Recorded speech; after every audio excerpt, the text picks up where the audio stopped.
Welcome. This section is for the APA style for grad students, or for anyone actually. And remember, a lot of students ask, what is APA? APA is the style of choice for writers, editors, students, and educators in the social and behavioral sciences.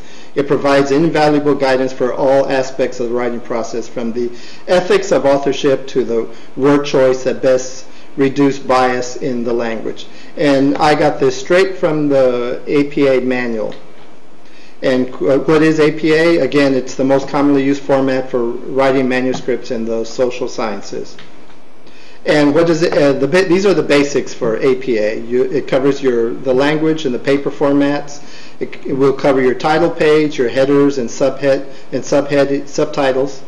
your sources and how to do quotations, and your reference page and annotated bibliography. See, the viewpoint and voice of an APA paper. Most professors expect it to be third-person point of view rather than using first-person point of view. The study shows that, not I found out that. But you will have some instances which is your personal review of something, which you would have to say I. But the professor will tell you when that's allowed. And you also want to use active voice, which would be the active verbs. It's rather than the passive voice. The participants responded, not the participants have been asked. You want to keep it all active, and it's easier to read. And again, the language in the paper, you want to be clear. You want to use specific descriptions and explanations. You want to be concise, condense your information when you can, and you want to use plain, simple, descriptive adjectives, and minimize the figurative languages. See, the types of papers. You have literature reviews, which is one of the most common. It's a summary of what scientific literature says about your topic and your research. It includes a title page, introduction, and a list of references. Where experimental reports, they're a description of the experimental research that you've done. Includes title page, an abstract, an introduction, the methods and research sections, discussions, references, appendices, tables, and figures. And if your paper doesn't fit either one of these categories, you can just follow the general format that APA allows, or you can consult your instructor or just follow the publication manual. But most professors will give you exact requirements of what they want. So the general format of all APA papers they should be typed, double-spaced, and they are trying to push for 2 spaces after each punctuation on sentences. And it's on standard size paper, the 8.5 by 11, with 1-inch margins on all 4 sides, the top, the bottom, the right, and the left, with a font of 10 to 12, with usually Time Roman or something similar font. And it includes a header page with a running head on the top and page numbers on your right. So the general format for your title page would be, for your essay, should be you have a title page, an abstract, the main body of the paper, and references. See, when you create a title page, you want to make sure the title is clear. Capitalize all the major words, but not the minor ones. And then you'll have a running head, which is an abbreviated title of your original title, but in all caps. It's on the upper left corner of your page with a maximum of 50 characters. And a character is also considered a space. So you want to, with all your spaces and the letters, shouldn't add up to 50 characters. And then in the upper center of your page, you want to have your name with the middle initial if you have one in your last name, and then the institution that you're writing for, which you want to spell it out. Here would be University of Texas at San Antonio, not UTSA. And here we have an example of the page. If you notice here on your page header, you do have the word running head, and then your title in all caps, and then the page number. And then the center title would be at the upper corner with your name and the university. But on your abstract page, if you notice on the running head, on the page header, there is no running head, that phrase. You just have the abbreviated title. And then your abstract, it would be in the center, and it's usually in the block format. And it's usually brief, 150 words to 250 words, and you want to keep it accurate and concise and specific. It should contain some research topics, your research questions, participants, your methods, your results, your data analysis, and conclusions. But you may include possible implications of your research and future work if you see connected with your finding. And also should include some key words that would be in your paper. But the main body of the text, I don't have an example for that because they're just too big. Your main body, your first page of your body should be page 3. You want to type your title at the top of the paper, centered, and you want to type the whole paper double-spaced, and you want headings and subheadings in all sections, following each without a break. You want to identify all your sources that you use in your paper in the parenthetical, in-type citations, or with signal phrases. And you definitely want to format your tables and your figures, and APA does allow for that. And then the big question is, what is referencing? Referencing is using a specific format, in this case APA, to give credit to the sources of ideas and information you used in your writing. UTSA program follows the format of the APA manual. And make sure you get the 6th edition, the 2nd printing, or the 3rd printing. And here's an example of your reference page. Again, you have your header on top without the phrase running head, and then the whole page would be double spaced with reference at the top, centered, and double spaced from the first line. And you want everything flush to the left, and the second lines of your sources and third lines indented, and there be in alphabetical order. When you're creating a reference list, it can be complicated, but once you get used to the idea, it can become simple. When you're taking notes, or when you're doing your research, you definitely want to take notes, and you want to identify what your source, what type of source it is. Is it a book? Is it a journal article? Is it a website? So when you get to the point of citing it, you can look up those examples on either in the manual or some guide. We're showing the example of Al, which is at Purdue, and you can mirror those samples. Because if you know it's a book, you just look for that example and just mirror that. And make sure all the entries are in alphabetical order. And this is some examples of references. You want to invert an author's names. It's always last name first, followed by initials. APA does not use any first names, just initials. You want to alphabetize the reference list entries by the last name of the first author of each work. And the year of the publication always follows the author's names in parentheses. Here's 2 examples: Brown, BT, ampersand, White, S, 2008. And the same thing with Jonah V. And another example, which this is talking about the title of articles. You want to capitalize only the first word of a title. This one is effect, or any word after a colon, which would be mega-analysis. And another one you want to remember is don't capitalize the second word of a hyphenated compound word. Those are some examples, some errors we see constantly in the Writing Center. And here is a complete example of a reference. See, you do not italicize, underline, or put in quotes around the titles of short works such as journal articles, reports, or essays, or edited collections. You do italicize the names of journal articles, books, and websites. See, remember, with this one, I just covered this. You capitalize all the major words of a journal titles and books, which here would be Psychological Bulletin. You want to italicize the longer works such as books and journals, and you italicize the volume number, but not the page numbers or issue numbers. And the issue numbers should be in parentheses. And again, they're not italicized. And here's another one that students get confused about is the DOI, which stands for Digital Object Identifier. A lot of sources are using that, but not all of them. So if you can find that, do include it. And the safest way to get that, since the DOIs are so long, is to cut and paste. That would be or actually copy and paste, excuse me. That would be your safest way to do it. And they tend to be a long list of numbers and letters and whatnot. See, with electronic sources, they tend to follow the same form line as a printed article. APA recommends to use the DOI if you have one. If not, you should use the URL if you definitely have one. from either from some database or some website which you're using. And here's some more examples of that. Here's an article from an online periodical with a DOI assigned.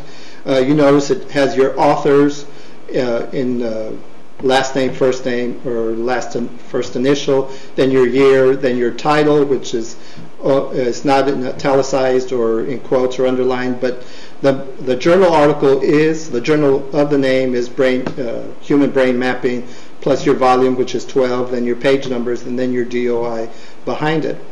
And then we have a source with 6 authors or more.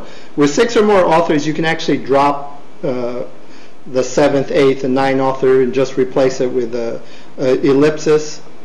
And that's one new citing from the new version of the book. And here's an example of an online article from a periodical. So, and again, it follows the same rules. The title's different. Then you've got the name of your website. And here's one's retrieved from, and you have the URL. Then an article from a database, which follows basically the same format. And a newspaper article, which again follows the same format as a journal article without an issue or a volume number. And again, it has the URL. And here's a book, which would be rare for most grad students. They don't use too many books in their references, but I included an example here to show you how it's done.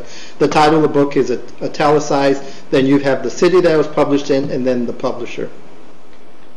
And the in-text citation, which is the most difficult part of writing. When you want to use a source, you want to provide it in the text or in your parentheses.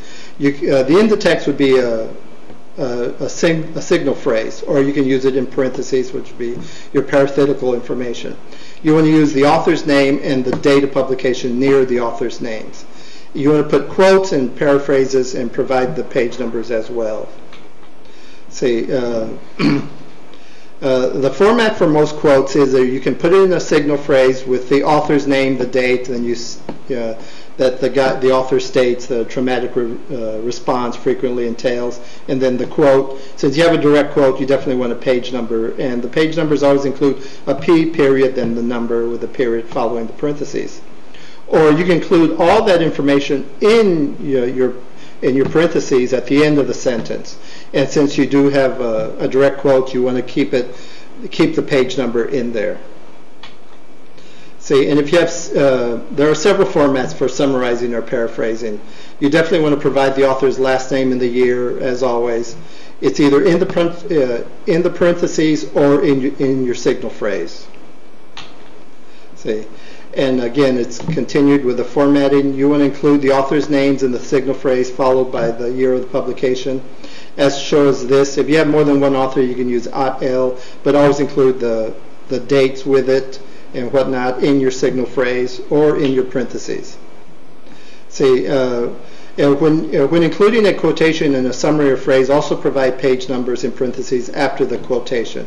This is if you integrate your quote into your sentence. You use the signal phrase, then the quote, and again your page number. And signal words can be as simple as according to or argued by, and we've listed several, but there is hundreds of words that you can find and use as part of your signal phrase. If you have 2 or more works by the same author or by different authors, you definitely can include both authors next to each other, separated by a semicolon.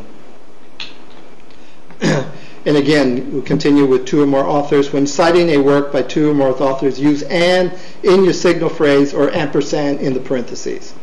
Again, in the signal phrase, it would be according to feminist researchers Ratt and Tate.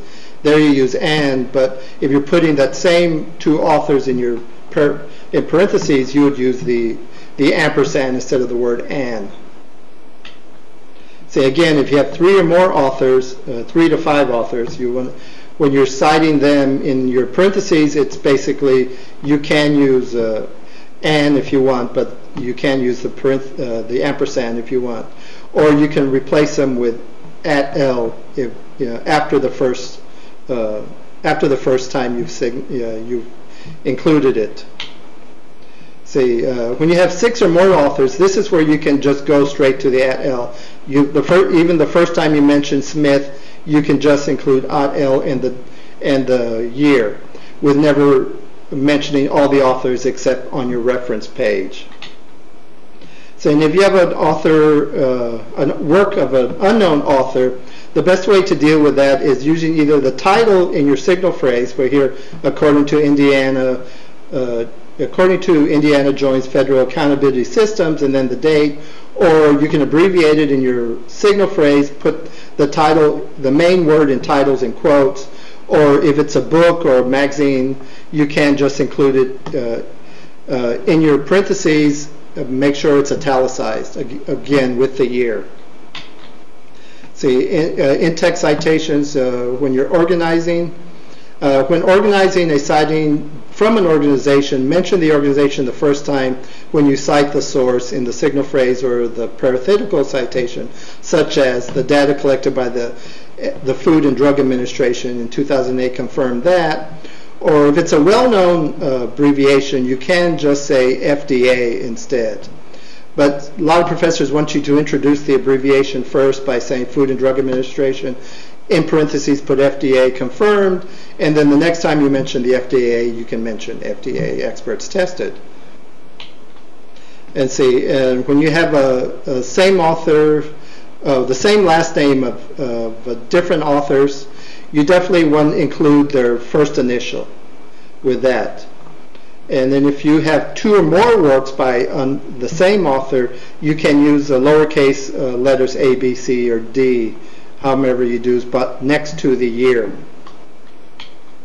See, and also personal communication, you can use those for interviews, letters, emails, and that sort of thing. That's communication. You just use the communicator's name and the fact that what kind of communication it was, whether, well, some professors will allow you just to use personal communication, or you can actually say letter, interview, or email. And you can put that either in your signal phrase or in your parentheses. And citing electronic sources, you follow the same way as you do with anything else, either in your signal phrase or in your parentheses. It'd be the same way. According to Smith in 2008, then you can put the title in the parentheses. And with some electronic sources, you won't have a page number, so you can use a paragraph number, and you abbreviate the word paragraph, a P-A-R-A, period. And here are the APA headings. There's 5 levels of headings, and this shows you the format, where level 1, it's centered, it's boldface, it's uppercase, and lowercase headings. It's basically the title heading if you got more than one word. And level 2 is left aligned, but it's also boldface, and it's upper and lowercase headings. Where the 3rd level headings are indented, 5 spaces, they're also boldface, but they're lowercase with a period at the end of the phrase. And then the 4th ones are indented also, but they're boldface, but they're italicized and lowercase headings with a period. And then there's the 5th level headings, which I've never seen in a paper on campus. It's indented, italicized, and it's lowercase headings, but none of it's in bold. I have some examples here except for the 5th level. If you notice that level 1 is centered, or level 2 is on the left margin, so it's and level 3 is 5 spaces in from the left margin, and so on. See, and annotated bibliography. I know a lot of students hate annotated bibliography, but they can be really helpful. An annotated bibliography is basically a list of citations to books, articles, and documentations. With each citation follows a brief, usually 150 words or less, a descriptive and evaluative paragraph. This is the annotation. The purpose of the annotation is to discover that the relevance and accuracy and quality of the source citing. And by creating an annotated bibliography, you're kind of writing some of your paper, and depending on the number of sources you have and whatnot, you can use anything in your annotation in your paper. So it does help you to organize your ideas and whatnot. Say annotation versus abstracts. Abstracts are purely descriptive summaries often found at the beginning of scholarly journals and articles. But annotations are descriptive and critical. They expose the author's point of views, the clarity and the appropriateness of the expression, and the author's authority. See, and the process of this, creating an annotated bibliography calls for application of a variety of intellectual skills. That you need to be concise, exposition, succinct analysis, and informed library resource. You want to first locate and record citations of books, periodicals, and documentations. You want to examine and review the actual items, cite the book, the article, or using APA, and write a concise paragraph that summarizes the main theme and scope of the text. It should evaluate the authority of the author and how this work illuminates or develops your topic. And that's basically what you'll be doing in your papers, so you are actually writing some of your papers with an annotated bibliography. And when it comes to tables, you definitely want to label any table you have, usually using just a number and a title of some sort. And some teachers want some type of source in the back with your tables, some don't. And you can also put a caption at the end which explains what the source is about, or just where you got the source from. See, and with figures, which can be anything from a picture to some type of graph or something, you want to label those just the way you did the other ones also, with labeled figure 1 or 2 or 3 and explain what it is, and you can have a caption on that also, either telling us where you got it from or an explanation of the source. See, and these are some sources you can use for APA. OWL is very helpful and whatnot. You just type in OWL into any search engine and you can get OWL at Purdue. Any composition writing book will have APA in it, and you can also, I do recommend if you're doing a lot of writing to get the manual from APA. Just make sure it's the second printing. And you can also go to our website. We have some information there, which is the Writing Center, which is here on campus, or just come in person. I should recommend you come in as early as possible. And remember, toward the end of the semester, we get very busy. And again, these are just the sources that we've used for this, and it's, of course, the manual, and we got a lot of stuff from OWL. So I believe that's it, and thank you for listening.